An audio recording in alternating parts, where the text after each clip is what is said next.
Hello my dear students, welcome to the 11th session of Industrial Relations.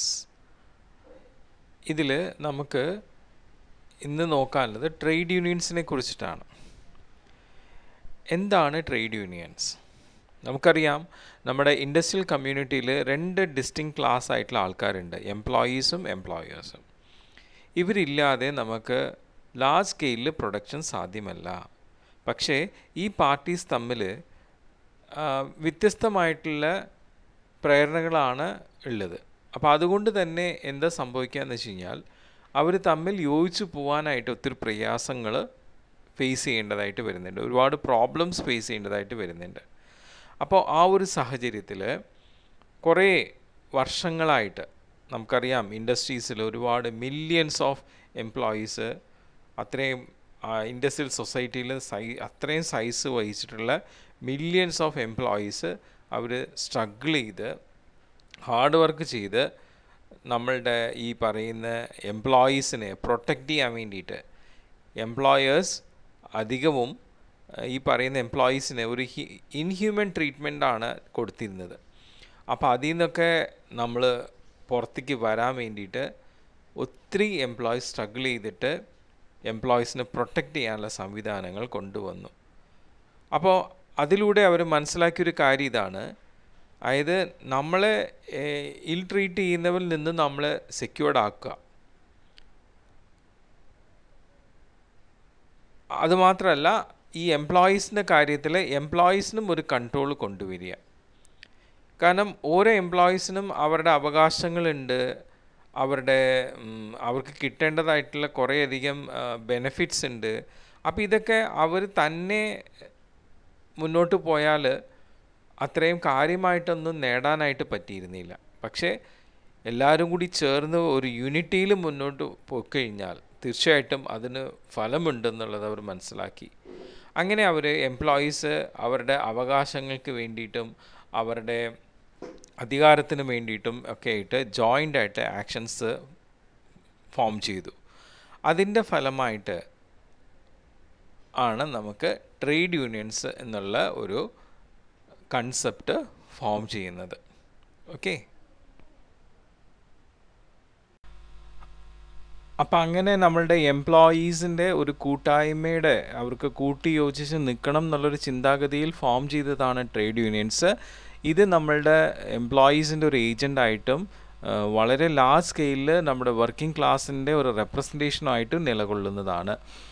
ഇത് ശരിക്കും ഈ trade unions രണ്ട് ഫങ്ഷൻസാണ് ചെയ്യുന്നത്. ഒരു ഫങ്ഷൻ എന്താണെന്ന് വെച്ച് കഴിഞ്ഞാൽ നമ്മളുടെ നാടിൻ്റെ സമ്പദ് വ്യവസ്ഥയിൽ നിന്നും നമുക്ക് ഈ പറയുന്ന എംപ്ലോയീസ്, ഏണിംഗ് മെമ്പേഴ്സ് ആയിട്ടുള്ള എംപ്ലോയീസിന് അവരുടെ ഈ പറയുന്ന ഏണിങ്സ് കൂട്ടുക എന്നുള്ളതാണ്.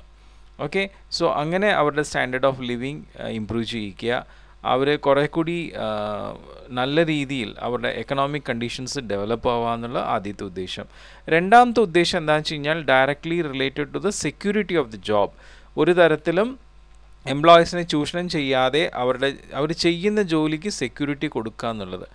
ഓക്കെ, അപ്പം ഇതൊക്കെ ശരിക്കും ഒരുപാട് യൂണിയൻ വെൽഫെയർ ഫണ്ട് കൊണ്ടും അതുപോലെ എംപ്ലോയർ വെൽഫെയർ പ്രോഗ്രാം കൊണ്ടും പിന്നെ നമ്മുടെ ഗവൺമെൻറ്റിൻ്റെ സോഷ്യൽ സെക്യൂരിറ്റി മെഷേഴ്സ് കൊണ്ടും ഒക്കെയാണ് സാധ്യമാക്കിയിട്ടുള്ളത്. ഇപ്പോഴത്തെ ലിബറലൈസ്ഡ് ആയിട്ടുള്ള എക്കണോമിക് എൻവയോൺമെൻറ്റിൽ നമ്മളുടെ ട്രേഡ് യൂണിയൻസിനെ മാറ്റങ്ങൾക്ക് സഹായിക്കുന്ന ഒരു ഫെസിലിറ്റേറ്റർ ആയിട്ടാണ് കാണുന്നത്. സോ ഇങ്ങനെയുള്ള ട്രേഡ് യൂണിയൻ്റെ ഡെഫിനിഷൻ നമുക്ക് ആദ്യം നോക്കാം. ട്രേഡ് യൂണിയൻ എന്ന് പറയുന്നത് ഒരു കണ്ടിന്യൂസ് അസോസിയേഷൻ ആണ്, അല്ലേ? ഒരു താൽക്കാലികമായിട്ടുള്ള അസോസിയേഷൻ അല്ല, കണ്ടിന്യൂസ് ആയിട്ടുള്ള അസോസിയേഷനാണ്. ഈ വേജ് ഏണേഴ്സ്, നമ്മളുടെ ഈ പറയുന്ന കൂലി, ദിവസക്കൂലി എടുക്കുന്ന അല്ലെങ്കിൽ അങ്ങനെയുള്ള വേജസ്, അല്ലേ, ആ വേജസ് ഏൺ ചെയ്യുന്നവരുടെ ഒരു കണ്ടിന്യൂസ് ആയിട്ടുള്ള അസോസിയേഷനാണ്. ഇതെന്തിനാന്ന് വെച്ചാൽ for the purpose of maintaining and improving the condition of their working lifes, അവരുടെ ജോലി ലൈഫ്. കാരണം ഒരു എംപ്ലോയി എന്നുള്ള രീതിയിൽ പേഴ്സണൽ ലൈഫും വർക്ക് ലൈഫും ഉണ്ട് അവർക്ക്. അപ്പോൾ അവർ വർക്ക് ലൈഫിലുള്ള കണ്ടീഷൻസ് ഇമ്പ്രൂവ് ചെയ്യാനും മെയിൻറ്റെയിൻ ചെയ്യാനുള്ള ആവശ്യത്തിന് വേണ്ടിയിട്ട് കണ്ടിന്യൂസ് ആയിട്ട് അസോസിയേറ്റ് ചെയ്യുന്ന വേജസ് ഏണേഴ്സിൻ്റെ ഒരു ഇതാണ് ട്രേഡ് യൂണിയൻ. ഇത് വെബ് എന്ന് പറഞ്ഞൊരു ഓഥറാണ് ഈ ഡെഫിനിഷൻ ഫോം ചെയ്തിട്ടുള്ളത്.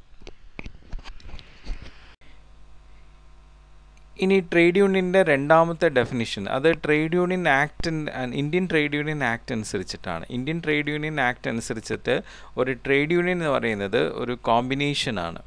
ഓക്കെ, അത് ടെമ്പററി ആവാം, പെർമനൻ്റ് ആവാം. മെയിനായിട്ടും ഈ പറയുന്ന നമ്മളുടെ എംപ്ലോയീസ് തമ്മിലുള്ള റിലേഷൻ റെഗുലേറ്റ് ചെയ്യാനായിട്ടും, അത് എംപ്ലോയീസ് മാത്രമല്ല, എംപ്ലോയീസും എംപ്ലോയേഴ്സുമായിട്ടും. അപ്പോൾ 3 രീതിയിലുള്ള റിലേഷൻസ് റെഗുലേറ്റ് ചെയ്യാൻ വേണ്ടിയിട്ട് ടെമ്പററി ആയിട്ടോ പെർമനൻ്റ് ആയിട്ടോ ഫോം ചെയ്തിട്ടുള്ള ഒരു കോമ്പിനേഷനാണ് ട്രേഡ് യൂണിയൻ. ഓക്കെ, സോ ഇത് എന്തെങ്കിലും റെസ്ട്രിക്റ്റീവ് ആയിട്ടുള്ള കണ്ടീഷൻസ് ഫോം ചെയ്തിട്ടുണ്ടെങ്കിൽ അത് അവരിൽ ഇമ്പോസ് ചെയ്യാൻ, അവരിൽ ഏൽപ്പിക്കാനും, അതുപോലെ ഈ എന്തെങ്കിലും ബിസിനസ് റിലേറ്റഡ് ആയിട്ടുള്ള ട്രേഡ് റിലേറ്റഡ് ആയിട്ടുള്ള കണ്ടക്റ്റ് അത് ഫോം ചെയ്യാനുമായിട്ട്, അത് ഫെഡറേഷനായിട്ടോ യൂണിയനായിട്ടോ ഫോം ചെയ്യാനായിട്ട്. ഓക്കെ, സോ ഈ ഒരു ഡെഫിനേഷനിൽ നമുക്ക് മനസ്സിലാക്കാൻ പറ്റുന്ന ഒരു വ്യത്യാസം എന്ന് വെച്ചാൽ, ഈ ഒരു ആക്ട് അനുസരിച്ച് ട്രേഡ് യൂണിയനിൽ എംപ്ലോയേഴ്സിനും എന്ത് ചെയ്തിട്ടുണ്ട്, സ്ഥാനം കൊടുത്തിട്ടുണ്ട്. ഓക്കെ, അപ്പം പക്ഷേ സാധാരണ ട്രേഡ് യൂണിയൻസ് എന്ന് പറയുമ്പോൾ നമ്മൾ എംപ്ലോയീസിൻ്റെ അസോസിയേഷനായിട്ടാണ് വരിക. അപ്പോൾ ഈ ഒരു കണ്ടസ്റ്റനിൽ എനിക്ക് പറയാനുള്ളൊരു കാര്യം, നിങ്ങൾ BBA HRM സ്റ്റുഡൻസ് എന്ന നിലയ്ക്ക് നിങ്ങളൊരു കാര്യം മനസ്സിലാക്കിയിരിക്കണം. ട്രേഡ് യൂണിയൻസ് എന്ന് പറഞ്ഞാൽ എംപ്ലോയീസിൻ്റെ അസോസിയേഷനാണ്. ഓക്കെ, യൂണിയൻ, ഫെഡറേഷൻ എവിടെ വാക്ക് കേട്ട് കഴിഞ്ഞാൽ നിങ്ങൾക്ക് അവിടെ മനസ്സിലാക്കാൻ പറ്റുന്നത് അത് എംപ്ലോയേഴ്സിൻ്റെ അസോസിയേഷനാണ്, അല്ലേ? എംപ്ലോയേഴ്സ് സുപ്പീരിയേഴ്സ് ആണ്, എംപ്ലോയീസ് സബോർഡിനേറ്റ്സ് ആണ്. ഓക്കെ, അപ്പം ഞാൻ ആ അർത്ഥത്തിലും കൂടി പറയാം. സബോർഡിനേറ്റ്സിൻ്റെ അസോസിയേഷനാണ് ട്രേഡ് യൂണിയൻസ്, സുപ്പീരിയേഴ്സിൻ്റെ അസോസിയേഷനാണ് യൂണിയൻ ഫെഡറേഷൻ. ഓക്കെ, അപ്പോൾ യൂണിയൻ ഫെഡറേഷനെയും ട്രേഡ് യൂണിയനെയും ഒരേപോലെ ഉൾക്കൊണ്ടിട്ടാണ് Indian trade union act trade യൂണിയനെ ഡിഫൈൻ ചെയ്യുന്നത്. ഓക്കെ, നമ്മൾ ട്രേഡ് യൂണിയൻ എന്ന് പറയുമ്പോൾ എന്ത് യൂണിയൻ പറഞ്ഞാലും അതെന്താണ്, സബോർഡിനേറ്റ്സിൻ്റെ അസോസിയേഷനാണ്. യൂണിയൻ ഫെഡറേഷൻ എന്ന് വെച്ചാൽ സുപ്പീരിയേഴ്സിൻ്റെ അസോസിയേഷനാണ്. ഓക്കെ, സോ അവർ നമ്മൾ കണ്ടിന്യൂസ് ആയിട്ടുള്ളൊരു അസോസിയേഷനാണ്. അവരുടെ വർക്ക് ലൈഫിൻ്റെ കണ്ടീഷൻസിനെ ഇമ്പ്രൂവ് ചെയ്യാനും മെയിൻറ്റെയിൻ ചെയ്യാനും, അതുപോലെ അതിലൂടെ ബെറ്റർ ഹെൽത്ത്, നല്ല സ്റ്റാറ്റസ് സൊസൈറ്റിയിൽ ഉണ്ടാക്കാനൊക്കെ വേണ്ടിയിട്ടാണ് അവർ ഫോം ചെയ്തിട്ടുള്ളത്. ഇങ്ങനെയുള്ള ട്രേഡ് യൂണിയൻസിൻ്റെ ക്യാരക്ടേഴ്സ് എന്ന് പറയുന്നത്, ട്രേഡ് യൂണിയൻസ് ഒരു സ്റ്റേറ്റ്മെൻറ്റിൽ സ്പെസിഫൈ ചെയ്യുന്നത് അവരുടെ ഓർഗനൈസേഷൻ തന്നെ ഒരു ട്രേഡ് യൂണിയൻ ആയിട്ടാണ്. ഓക്കെ, പിന്നെ അവർക്ക് അവരുടേതായിട്ടുള്ള പ്രിൻസിപ്പൽ ഒബ്ജക്റ്റീവ്സ് സ്റ്റേറ്റ്മെൻറ്റ്സ് ഫോം ചെയ്യുന്നുണ്ട്. അവർ രജിസ്ട്രാർ ഓഫ് ട്രേഡ് യൂണിയനിൽ അവർ രജിസ്റ്റർ ചെയ്യുന്നുണ്ട്. പിന്നെ എംപ്ലോയേഴ്സ് ഇതിൻ്റെ ഭാഗമല്ല. ആക്ച്വലി എംപ്ലോയേഴ്സിൻ്റെ വേറൊരു അസോസിയേഷൻ ഉണ്ട്, അത് ഞാൻ നേരത്തെ പറഞ്ഞ പോലെ യൂണിയൻ ഫെഡറേഷനാണ്. ഓക്കെ, ഇവർ അത് വ്യക്തമായിട്ട് ഇവർ എംപ്ലോയേഴ്സ് ഇതിലില്ല എന്നുള്ളത് വ്യക്തമാണ്. കാരണം നമ്മുടെ രജിസ്റ്റർ ഓഫ് ട്രേഡ് യൂണിയനാണ് ഓരോ രജിസ്റ്റേർഡ് ട്രേഡ് യൂണിയൻ്റെയും സർട്ടിഫിക്കറ്റ് ഇഷ്യൂ ചെയ്യുന്നത്. ഓക്കെ,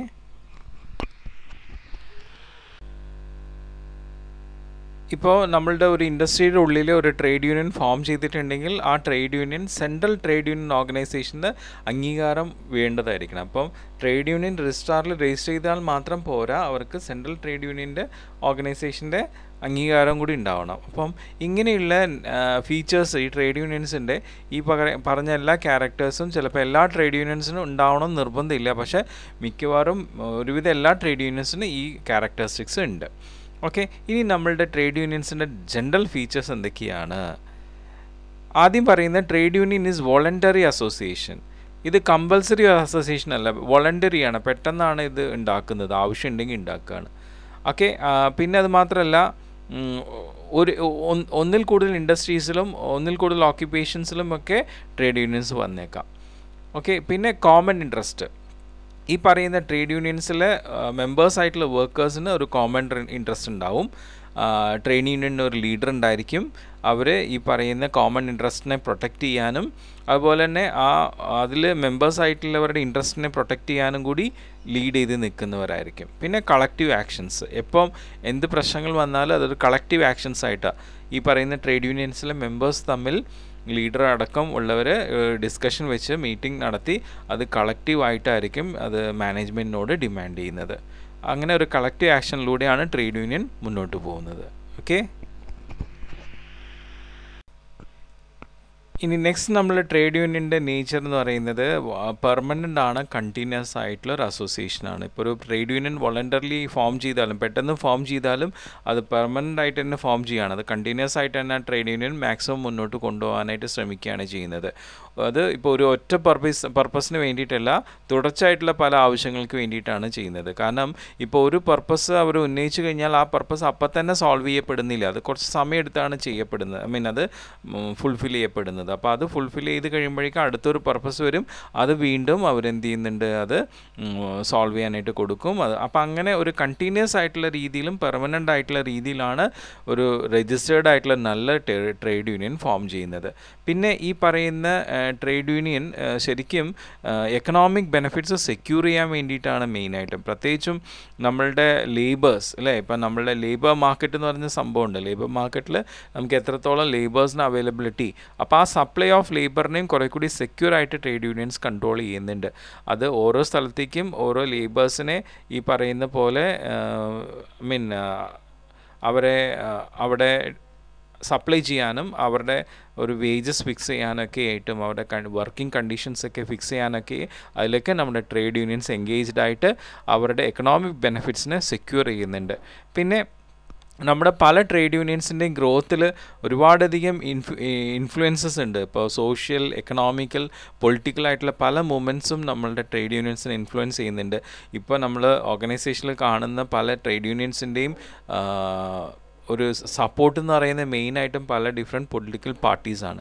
അപ്പോൾ ഓരോ പൊളിറ്റിക്കൽ പാർട്ടീസിൻ്റെ കീഴിലുള്ള ട്രേഡ് യൂണിയൻസിനെ നമുക്ക് ഡിഫറെൻ്റ് ആയിട്ട് ഐഡൻറ്റിഫൈ ചെയ്യാം. പിന്നെ മറ്റുള്ള ബെനിഫിറ്റ്സ് നമ്മളുടെ ഈ ട്രേഡ് യൂണിയൻ വഴി എന്ന് പറയുമ്പോൾ ലേബേഴ്സിന് എക്കണോമിക് ബെനിഫിറ്റ്സ് കൂടാതെ കൾച്ചറലായിട്ടുള്ളതും പൊളിറ്റിക്കലായിട്ടുള്ളതും സോഷ്യലായിട്ടുള്ളതും സൈക്കോളജിക്കലായിട്ടുള്ള ഒരുപാട് ബെനിഫിറ്റ്സ് ഈ ട്രേഡ് യൂണിയൻ കൂടെ ഫോം ചെയ്യുന്നുണ്ട്. ഓക്കെ, അപ്പോൾ അതൊക്കെയാണ് നമ്മളെ ട്രേഡ് യൂണിയൻസിൻ്റെ നേച്ചർ എന്ന് പറയുന്നത്.